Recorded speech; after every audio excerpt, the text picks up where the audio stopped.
Hey everyone, SweetJohnnyCage here. Clearly this video is lower quality than what I usually do, and I'm sure there's a really bad echo. I'm traveling for PAX East right now. My badge right here. So I'm on my laptop, and the camera and mic aren't that great. It's not my usual setup, but I wanted to make a video about this game right here. I just happen to have a copy on me. Sekiro Shadows Die Twice. Recently, there was an article posted on Forbes by David Thier, or Thier. I'm not 100% sure how to pronounce his last name. And the title of it, excuse me, is Sekiro Shadows Dies. Wow. He actually typoed in his own title. That's funny. Sekiro Shadows Dies Twice. Needs to respect its players and add an easy mode. Look. He starts off by praising the game and praising From Software and Dark Souls and Bloodborne, saying how much he loves these games. So clearly he's a fan, and I respect that. You know, he doesn't just come out guns blazing and start, shitting on the game, which is great. He pumps up Bloodborne, he pumps up Sekiro rather, and says it's great. And he loved how he had to sneak under a bridge and find these unsettling enemies, which is great. It's good stuff. It's clear that he likes these games. There are two paragraphs in here that I'm just going to read in case you haven't read the article. I'll start off by reading the last couple sentences of the previous one to give you context. So he says, lots of developers have attempted to imitate From's style of aggressively spare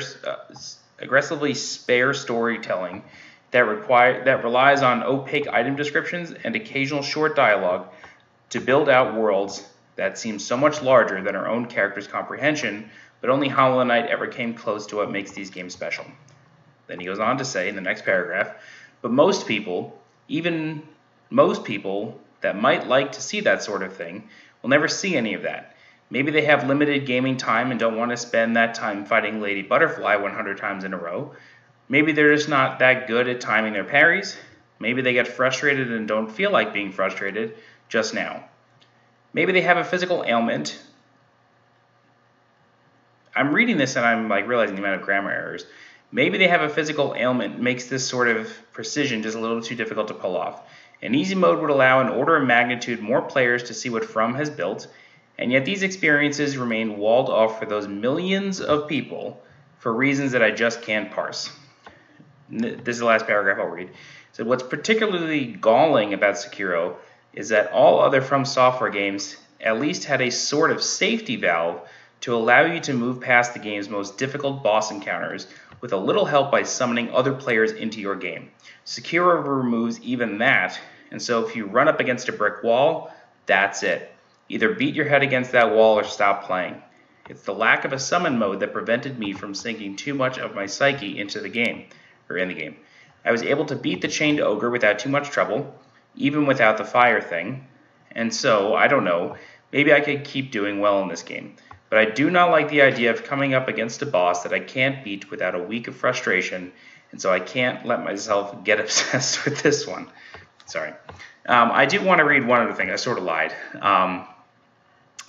He goes on to say later, it's the second to last paragraph, I'm laughing because it seems like he's doing the inverse of what he's railing against here. And he says, and this is what I'll never understand about From's fanboys and their continual aggressive insistence that the mere presence of an easy mode would somehow compromise the special experience. It's worth saying time and time again, an easy mode does not have to change the core experience in any way at all, period. Playing a version of Sekiro Shadows Die Twice that had an easy mode would, theoretically, be completely identical to playing Sekiro Shadows Die Twice now. The continued insistence that an easy mode would somehow affect the normal mode seems to represent a player's lack of respect for themselves, an idea that they would not be able to play the game that they want without ruining it for themselves. And then he sort of goes on to almost insult fans of the games, sort of a left-handed comment or a backhanded comment. But I wanted to respond to this because, I didn't play Dark Souls until, I don't know, maybe 2012. Whenever DS Fix came out on PC, that's when I really got into Dark Souls. I played it on PC, I guess, in 20 I don't even remember, like 2014 maybe, whenever it came out on PC, but it ran so poorly, and it just looked bad. Like the image was all stretched out. I mean, if you play with DSFix, you know what I mean. Like it just doesn't look good without DSFix. So I got up to the gargoyles. I couldn't deal with the frame rate, so I just stopped. And then DSFix came out, and I started again, and I loved it. So it really fixed the game for me, literally. So I've been a fan of these games for, I guess, like 7-8 years now. You know what I mean? Or maybe like 5 or 6 years, whenever that was. And I've gone back and played Demon's Souls. I've played Dark Souls on PS3 with the terrible Blighttown lag. I've played Dark Souls 2 on PS3 with the bad frame rate and the weird hitboxes. Like I've dealt with it all, and I've still loved them. You know what I mean? Like, so I wanted to respond to this article, and specifically about adding an easy mode to these games, and what that would mean. So I'm trying to like walk the line here, because he does say that like fanboys, and I'll say like I'm a From fanboy, you know what I mean? Like I wouldn't say I'm a diehard fanboy. Like I don't really care for Dark Souls 2, and like I feel like a fanboy would care for whatever they put out, you know what I mean? Like they would just love it unconditionally. I don't. But I don't. Let's come out and say it. That he's saying that fanboys have an aggressive insistence that the mere presence of an easy mode would somehow compromise the special experience. I don't want to come off as aggressive. But I do want to sort of get the point across here that implementing an easy mode is one thing, but it needs to be done for a reason. And I don't think his reasons here, with the exception of somebody with a disability, that I do understand. I do think that there should be a colorblind mode.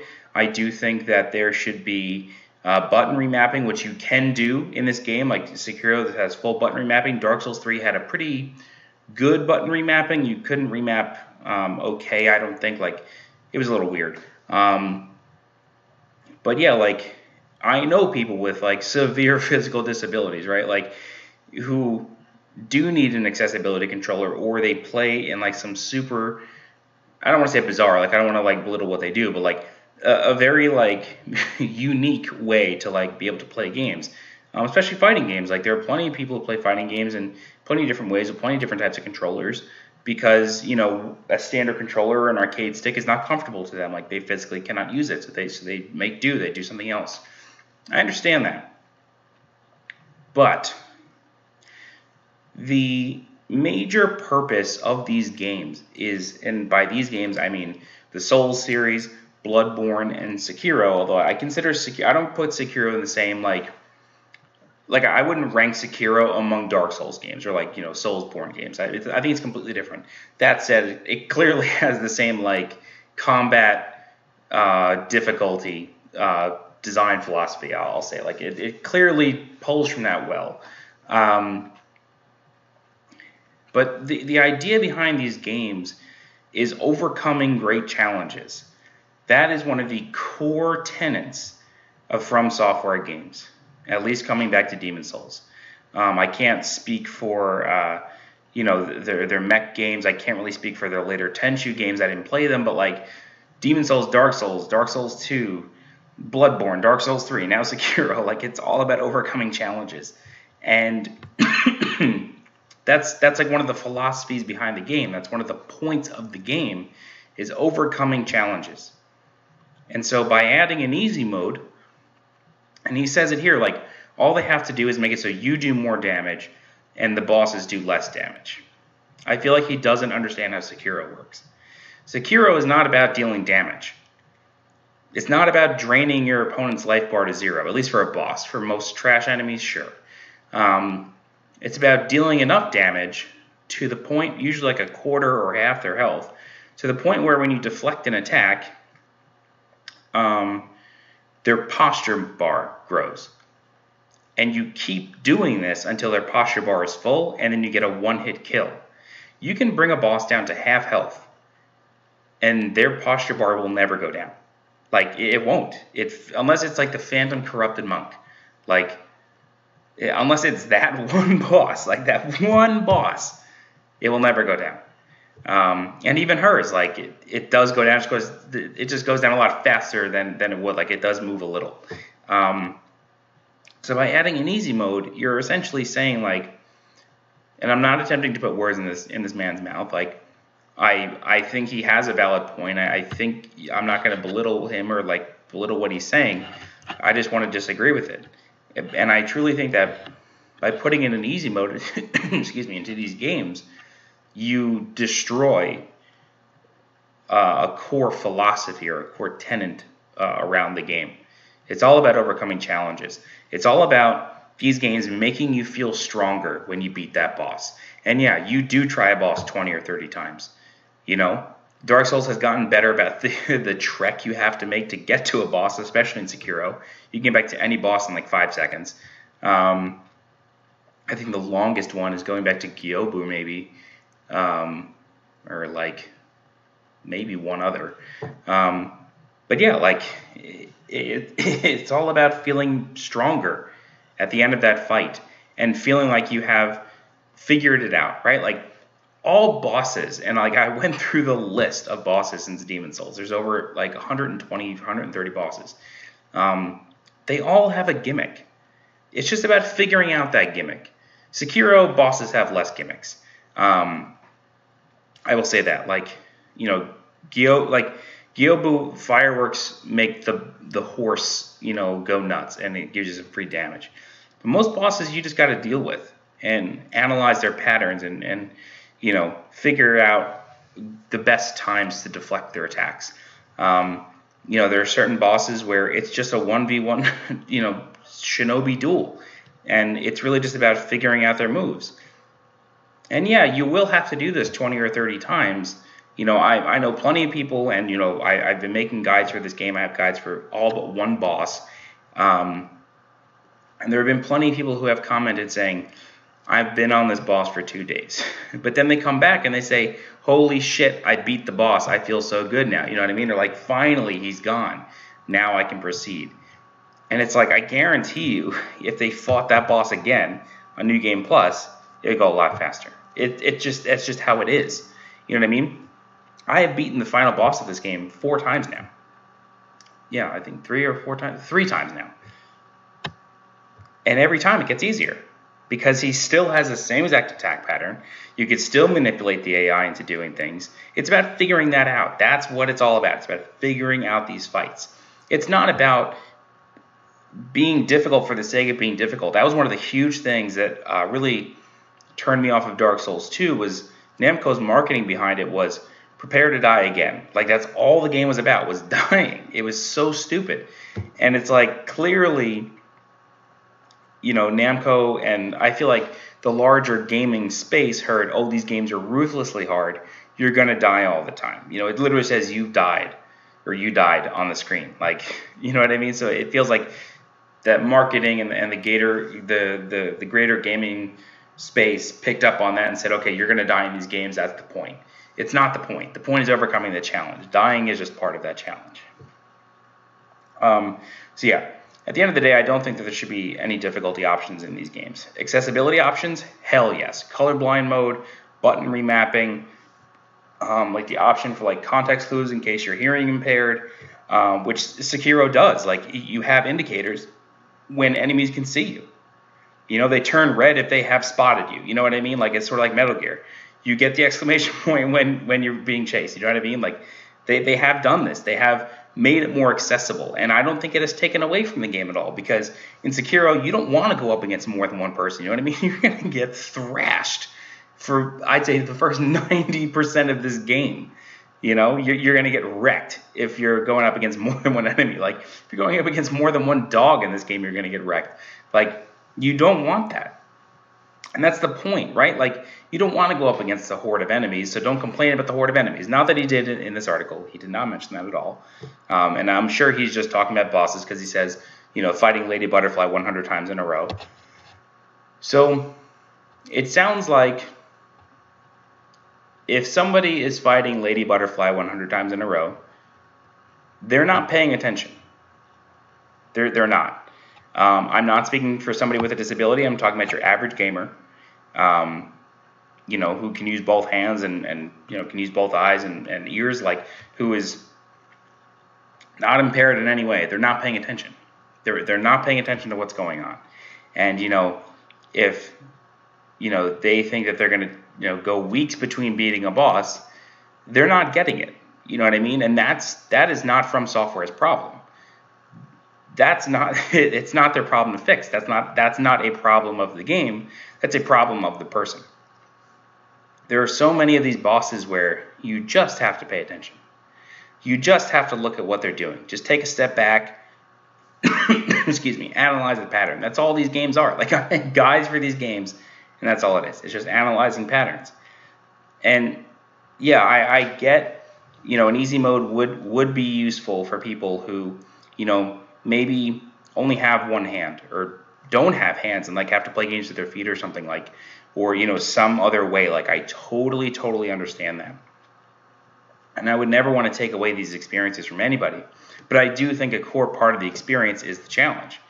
Like, I think that the challenge needs to be there. I do. I think that's what makes these games great, is the challenge. And, feeling so good when you overcome that challenge and you can find the next one. You can go into that next area and figure the next thing out.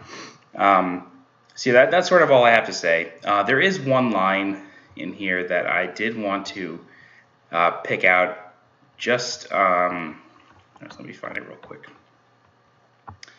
When he says, the precision is just a little too difficult to pull off for parries, I think that's whack. Like, I really do. I think that's just bad. Like, that's the challenge, is figuring out how to work around these bosses. And like a lot of bosses, you shouldn't be parrying every single move that's going to work against you. And again, that's something you need to figure out, right? Like, if you're spamming L1 and parrying every single move a boss does, you're not helping yourself. You know what I mean? You have to know which ones to just let go or which ones to jump over or do Makiri counter on. Like, you got to figure that out. There's plenty of prosthetics that make some bosses completely trivial. Mist Raven is one of them. Like, doesn't make them trivial, but you can get out of so many situations with it. So okay, so this was the other point that he brought up that I wanted to directly address. He says, From Software games at least had a safety valve to allow you to move past, had a sort of safety valve that allow you to move past the game's most difficult boss encounters with a little help by summoning other players into your game. That is not totally true, and I don't think he understands that.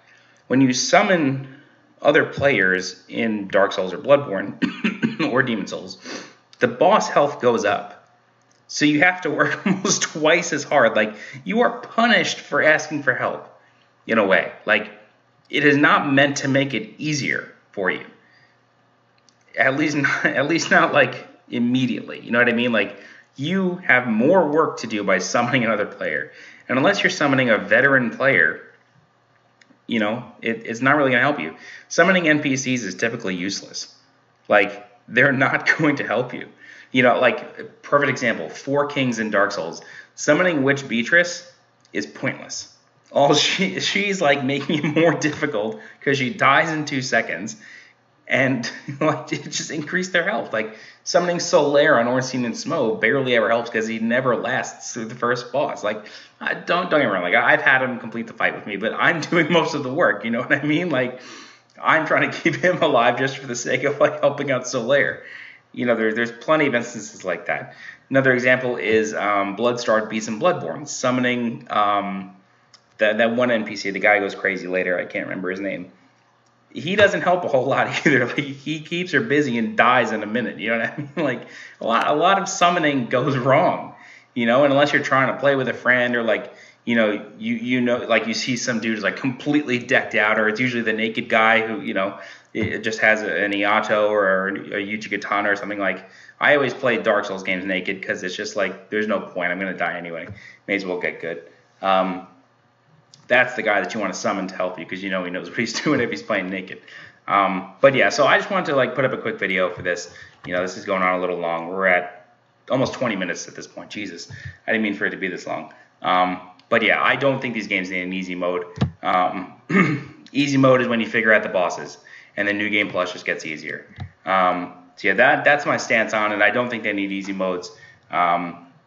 Accessibility options, sure, no problem. Absolutely, make these games as accessible as possible. But I don't think difficulty is the way to make things accessible. I think giving players options like Shinobi prosthetics, offering them different ways to play the game. Yes, definitely colorblind mode, hearing impaired mode, whatever you got to do, yeah, do that. Absolutely, 100%. A lot of effort should be put into that. But difficulty options, no. I think that's part of the core philosophy of these games. And yeah, that's about it. So if you listen to this, appreciate it. Sorry for the quality again. I'm in Boston at PAX, so I don't have my typical equipment here with me. But I did want to put up a video about this. My girlfriend said I should, and I agree. All right, well, hey, I'll have the last boss guide coming for Sekiro next week for Hidden Boss. I don't want to spoil the name for you, but it's an optional extra boss at the very end of the game. Still trying to beat him myself, so hopefully I can get him done in the next few days when I get back.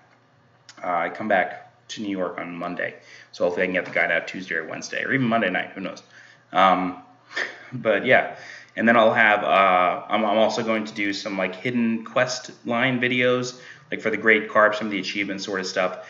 And then eventually I am also editing a video for all 4 endings, but I think I might change that up. I think I might just do quick guides of how to get each ending. And then I want to do like a bigger like lore video of how each ending works, like in case somebody, just wants to play the game once. They don't want to go back on like New Game Plus 3 to get all 4 endings. They don't want to back up saves like I do. And they don't want to like go through all the steps. I totally get that. It can take a long time. I want to do like a longer lore video with all the all the eavesdropping, all the dialogue and everything like that. Like I really want to do that. I want to make a lot more content for this game. I really, really love it.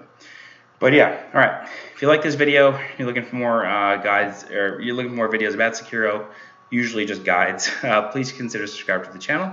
Appreciate it a lot. And if you have any questions or if you have an opinion, please leave a comment. I would love to discuss this further. All right, I'm SweetJohnnyCage. Thanks so much for watching, and I'll see you next time. Bye.